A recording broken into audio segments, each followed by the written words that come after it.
Prišiel som na túto demonstráciu ako občan. Mojou témou je životné prostredie a aktivizmus v regióne, tam, kde žijem v Považskej Bystrici. Som veľmi rád, že sa konečne ľudia prebrali a že ich vlastne vyhecovalo do protestu, do toho, že išli demonštrovať to, čo bolo zverejnené o prepojení politikov a finančných skupín v neprospech nás všetkých. Tam sa dohadujú politici s podnikateľmi, ako nás všetkých oberú o peniaze cez teplárne, cez elektrárne, cez veľké štátne zákazky. Ja by som chcel na jednu vec upozorniť. Zatiaľ obyvatelia a občania zistili, že nás okrádajú na tej najvyššej úrovni. Lenže takýchto goril je po našich slovenských regiónoch doslova tisícky. V každom jednom meste nájdete prepojenie politikov na finančné skupiny v neprospech občanov. V oblasti životného prostredia zoberte si hociktoré chránené územie.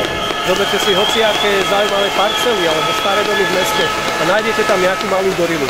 Akurát, že tam nikto nenavrtal ten mikrofón a neodpočúval ich pritom.